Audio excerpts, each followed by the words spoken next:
ഇരാവാൻ യുദ്ധത്തിൽ വന്നാലുണ്ടാവുന്ന ഭവിഷ്യത്ത് ഭഗവാൻ ശ്രീകൃഷ്ണൻ തിരിച്ചറിഞ്ഞു. അതിൽ നിന്നും പിന്തിരിപ്പിക്കാൻ ആവും വിധം പരിശ്രമിച്ചു. മഹാഭാരത യുദ്ധം ഇത്ര ദിവസങ്ങൾ നീണ്ടു നിൽക്കണം, എന്തൊക്കെ കാര്യങ്ങൾ എപ്പോൾ നടക്കണം എന്ന വിധി തന്നെയാണ് ഇതിനു കാരണം.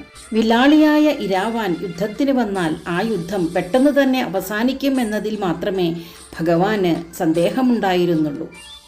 അതിനാൽ അദ്ദേഹം വീണ്ടും ഇരാവാനെ പിന്തിരിപ്പിക്കാൻ ശ്രമിച്ചു. എന്നാൽ താൻ ഒരിക്കലും തൻ്റെ തീരുമാനത്തിൽ നിന്നും പിന്തിരിയുകയില്ല എന്ന് ഇരാവാൻ ഉറപ്പിച്ചു പറഞ്ഞു.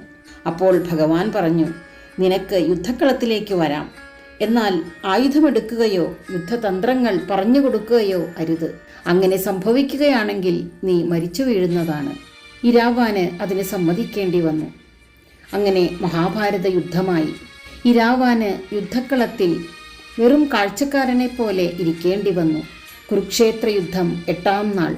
അലംബുഷൻ എന്ന മായാവിദ്യകൾ കരസ്ഥമാക്കിയ ദുര്യോധന സുഹൃത്തിനു മുൻപിൽ പാണ്ഡവ സൈന്യം ക്ഷീണിതരാവാൻ തുടങ്ങി.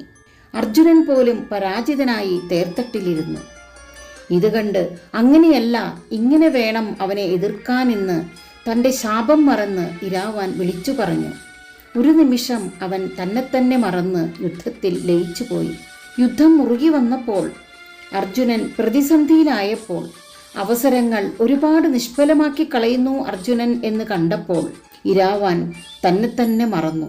തൻ്റെ ജീവിതം നാളെ സൂര്യോദയം വരെ ഉണ്ടാവുകയുള്ളൂ എന്ന് മുൻകൂട്ടി കണ്ട് അലംബുഷനെതിരായി ധീരമായി യുദ്ധം ചെയ്ത് തൻ്റെ അച്ഛനെ സഹായിച്ച് ഇരാവാൻ യുദ്ധത്തിൻ്റെ 9-ാം നാൾ സൂര്യോദയത്തിന് മുൻപ് വീരമൃത്യുവടഞ്ഞു.